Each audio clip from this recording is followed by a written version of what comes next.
Hello everyone. Our next topic is INDA. It is also an important topic in clinical research of PharmD 5th year. So first of all we will discuss INDA full form. Investigational New Drug Application. INDA means Investigational New Drug Application. ये इसका full form हो गया दोस्तों. अब इसके बाद इसका definition ये है कि INDA जब कभी भी न्यू ड्रग के लिए क्लिनिकल ट्रायल्स के लिए अप्रूवल चाहिए था तो INDA के द्वारा जो कोई भी स्पॉन्सर होता है ड्रग, जो कोई भी बनाने के लिए स्पॉन्सर करता है ड्रग रिसर्चर, उन्हें INDA का एप्लीकेशन फिल करना ज़रूरी होता है. इसका डेफिनेशन हो गया INDA is defined as the petition. ये एक पेटिशन है through which a drug sponsor, एक ड्रग स्पॉन्सर जो रहता है वो रिक्वेस्ट करता है FDA को to allow human testing of its drug product. ठीक है. अब सेकेंड पॉइंट में an INDA is a submission to the FDA को सबमिशन करते हैं INDA requesting permission to initiate a clinical trial. यह INDA जो है एक रिक्वेस्ट है क्लिनिकल ट्रायल कंडक्ट करने के लिए. हम रिक्वेस्ट करते हैं FDA को जाकर डायरेक्टली तो नहीं बोल सकते, इसलिए INDA एक प्रोसेस है. ये एप्लीकेशन के द्वारा हम रिसर्च करने के लिए परमिशन ऑब्टेन कर सकते हैं. इसका नेक्स्ट पॉइंट हो गया it can be submitted by the sponsor but may employ CRO का फुल फॉर्म क्या है? Clinical research organiser to conduct the actual studies. ठीक है. ये स्पॉन्सर सबमिट कर सकते हैं लेकिन CRO नेसेसरी है इसमें. The appendix 1 of schedule Y of drug and cosmetic rules specifies the data required to be submitted along with the application to conduct clinical trial. अभी INDA तो हम एप्लीकेशन फॉर्म दे रहे हैं लेकिन उसके साथ साथ कौन सा ड्रग कौन सा डेटा रिक्वायर्ड है ये अपेंडिक्स 1 और शेड्यूल Y का DNC का एक्ट में मालूम हो गया है. ये स्पेसिफाई कर दिया है कि अपेंडिक्स 1 ऑफ शेड्यूल Y उसमें देखकर हम डेटा जो भी रिक्वायर्ड डेटा है वो सबमिट करना है. The INDA provides the FDA with the data necessary to decide whether the new drug and the proposed clinical trial pose a reasonable risk to the human subjects participating in the study. INDA के द्वारा FDA को पता चल जाता है कि जो कौन सी भी क्लिनिकल ट्रायल के स्टडी ऑनगोइंग है उसमें पार्टिसिपेंट को कोई रिस्क है क्या, क्योंकि ये हम INDA के साथ साथ ये रिक्वायर्ड डेटा पूरा हम FDA को सबमिट करते हैं. वो डेटा से FDA को मालूम चल जाता है कि कोई रिस्क है या नहीं है पार्टिसिपेंट को. एक बार रिकैप कर लेते हैं हम. INDA का हमें फुल फॉर्म देख लिया, इन्वेस्टिगेशनल न्यू ड्रग एप्लीकेशन. फिर उसके बाद उसका डेफिनेशन देख लिया कि ये एक पिटीशन है जिससे ड्रग का स्पॉन्सर रिक्वेस्ट करता है FDA को to allow human testing of इस ड्रग प्रोडक्ट. फिर INDA क्या है? एक सबमिशन है to the FDA requesting permission to initiate a clinical trial. एक सबमिशन है, रिक्वेस्ट करते हैं FDA को कि they want to initiate clinical trials. अब रिक्वेस्ट कौन करना चाहिए? ये सबमिट करते हैं बाय द स्पॉन्सर सबमिट करते हैं बट मैं एम्प्लॉय CRO. ओके. अब सबमिट करने के साथ साथ और क्या क्या डॉक्यूमेंट्स हमें चाहिए वो appendix 1 of schedule Y of DNC act में बता दिया गया है अपने को. ठीक है. अब डेटा सबमिट कर दिए हम. वो डेटा से FDA को मालूम हो जाता है कि पार्टिसिपेंट्स को रीजनेबल रिस्क है या नहीं है. अगर है तो वो रोक देता है, अगर नहीं है तो स्टडी कंटिन्यू होती है। ठीक है, अब हम देखेंगे ये इसके इम्पोर्टेंट, एक बार आप स्क्रीनशॉट लेना चाहे तो ले सकते हैं,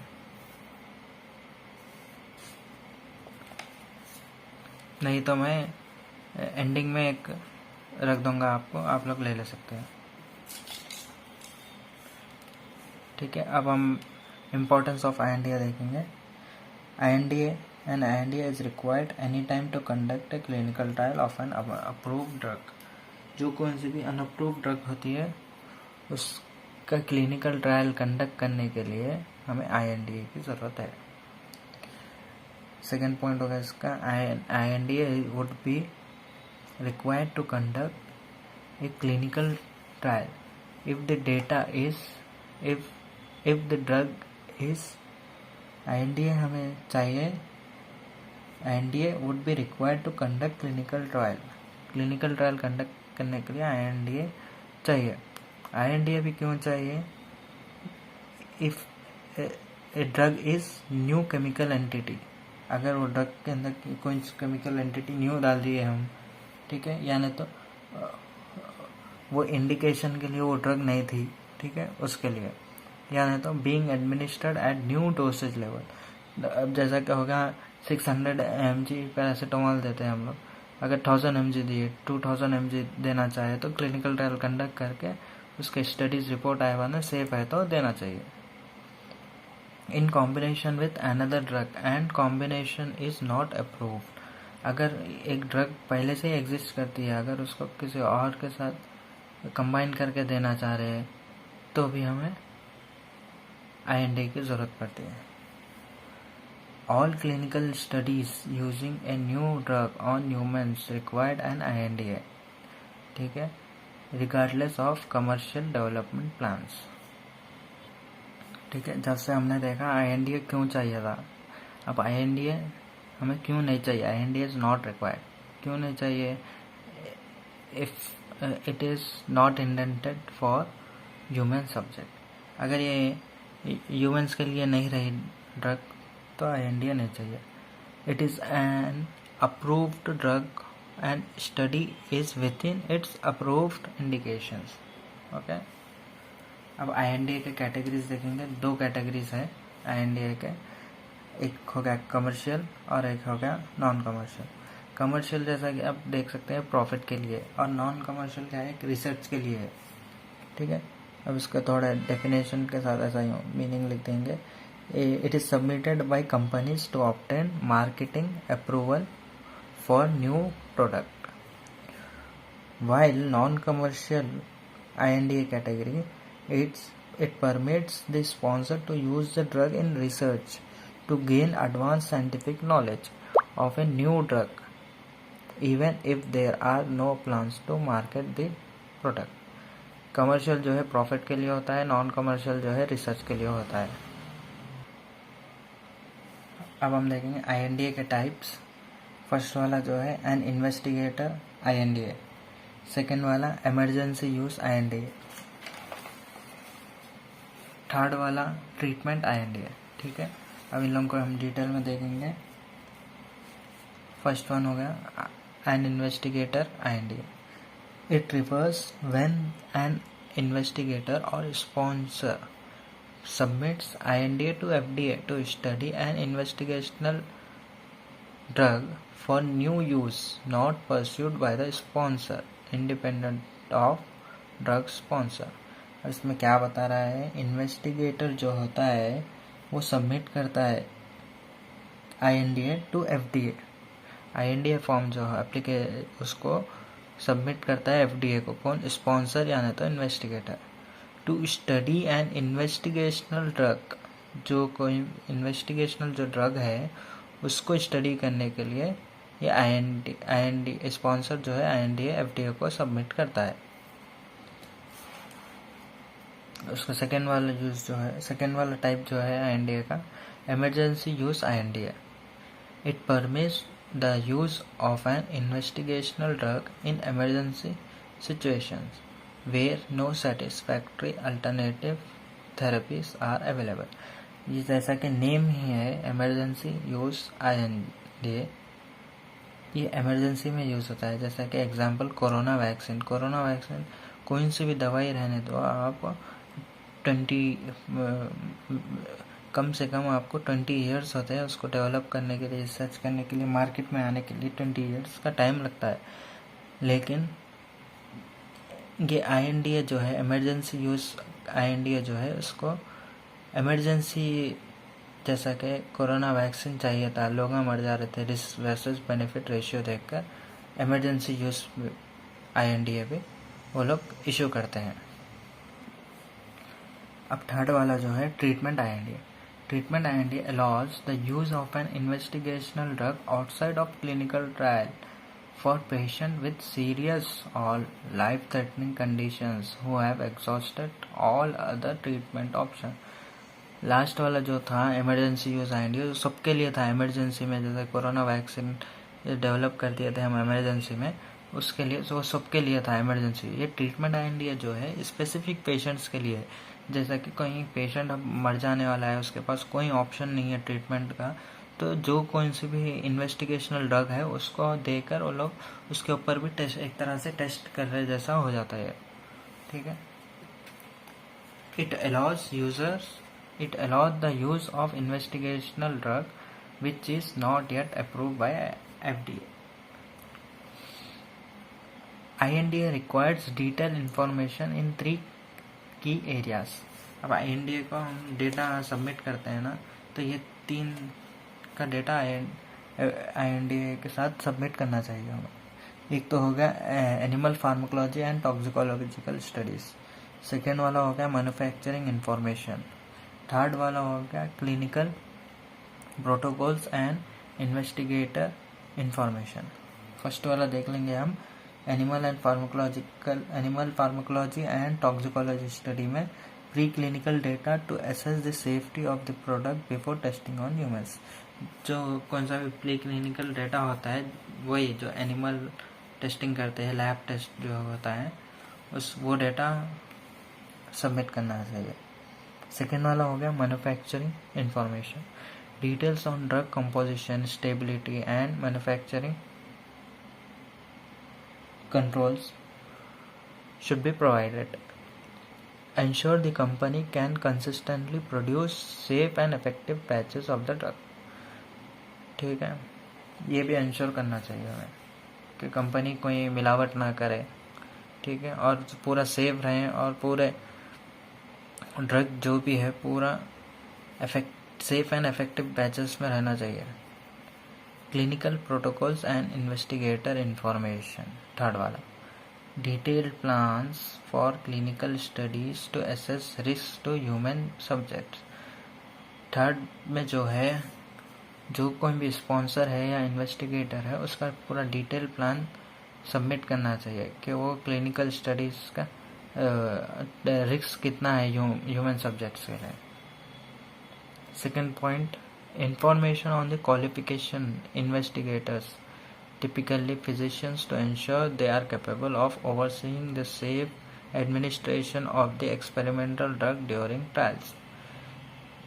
जो कोई भी इन्वेस्टिगेटर है उसकी क्वालिफिकेशन और फिजिशियंस की क्वालिफिकेशन भी सबमिट करना चाहिए, तो वो इंश्योर करता है कि जो कौन सी भी टेस्टिंग ड्रग है वो लोग सेफ फॉर्म में उसको एडमिनिस्टर करते हैं, या नहीं तो कुछ हो गया तो उसको बचा सके पार्टिसिपेंट को। तो वो कैपेबल होना चाहिए, कौन, स्पॉन्सर, इन्वेस्टिगेटर और फिजिशियंस। तो अब हम देखते हैं फॉर्मेट ऑफ INDA का फॉर्मेट कैसा होता है। पहले उसका कवर लेटर, उसको हम दो में डिवाइड करें, कवर लेटर हो गया और टेबल ऑफ कंटेंट हो गया। कवर लेटर में स्पॉन्सर के इंफॉर्मेशन आएंगे जैसे कि नेम, एड्रेस, टेलीफोन नंबर। फिर phases of identification, indicate the clinical trial faces, clinical trial के फेसेस को इंडिकेट करता है। कमिटमेंट्स, आप स्पॉन्सर क्या क्या कमिट करता है, जैसा कि not to start clinical trials until INDA approval. ठीक है, ये स्पॉन्सर यानी तो इन्वेस्टिगेटर एक तरह से ये लोग बिना परमिशन लिए स्टार्ट ना कर देना, या नहीं तो प्रोसेस में रहा तो भी स्टार्ट कर ना करने के लिए ये कमिटमेंट्स लोग इंश्योर करना चाहिए. Not to start clinical trials until IND approval. Use form 56 for IRB commitment. ये फॉर्म 56 में IRB के कमिटमेंट्स है. Conduct clinical trials as planned. जैसा कि प्लान करते हैं क्लिनिकल ट्रायल, जो फॉर्म में जो डेटा में हम लास्ट पिक्चर में देखें, हम नेसेसरी डेटा सबमिट करना चाहिए. जो डेटा वो लोग प्रोवाइड कर रहे हैं वैसे ही सबमिट कर, वैसे ही क्लिनिकल ट्रायल्स कंडक्ट कर रहे हैं या नहीं, यानी तो वो लोग कैंसिल कर देंगे आपका डेटा. अगर आप उनके नॉर्म्स को अगेंस्ट जाएंगे, नॉर्म्स के अगेंस्ट जाएंगे, अगर फॉलो नहीं करेंगे तो कैंसिल हो जाएगा. फोर्थ वाला हो गया personal. Name and title of the monitor, name and title of responsible person, name and address of CRO clinical research organisation. Fifth वाला सिग्नेचर ऑफ स्पॉन्सर. अब हम देखेंगे table of content. Table of content में देखिए 1 2 3 4 5 6 7 8 9 में divide करेंगे. ठीक है. फर्स्ट वाला जो है इंट्रोडक्टरी इंफॉर्मेशन. इन्वेस्टिगेटर और स्पॉन्सर की आइडेंटिफिकेशन होती है इधर, और उसके क्वालिफिकेशन को बताया जाता है. सेकंड वाले में IB इन्वेस्टिगेटर ब्रोचर. ठीक है. CMC इंफॉर्मेशन प्रोवाइड करते हैं इसमें, जैसे C for chemistry of drug, M for manufacturing of drug and controls, drug substance chemical, drug product formulation, quality control procedure. जब कभी भी ये ड्रग जो है केमिकल फॉर्म में होता है तो उसको हम ड्रग सब्सटेंस बोलते हैं. जब उसको फॉर्मुलेट करके हम टैबलेट यानी तो किसी का शेप दे देते हैं तो उसको हम ड्रग प्रोडक्ट बोलते हैं. ठीक है. ये दोनों में डिफरेंस है, ड्रग सब्सटेंस और ड्रग प्रोडक्ट में. Chemical form is known as drug substance. Formulation example tablet, capsule, syrup. Drug product. Quality control procedures. Non clinical studies, उसका भी डेटा देते हैं. प्री क्लिनिकल डेटा देते हैं और एनिमल स्टडीज़ का डेटा देते हैं.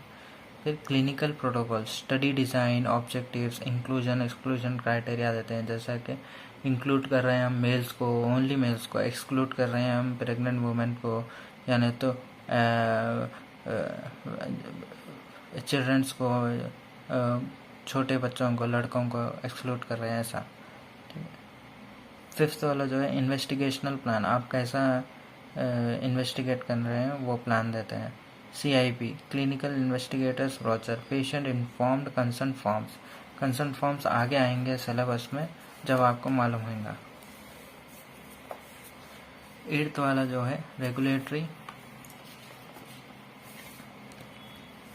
Information. Approvals, submissions in other countries, interaction with FDA. ये रेगुलेटरी इंफॉर्मेशन जो है वो इसके अंदर आता है.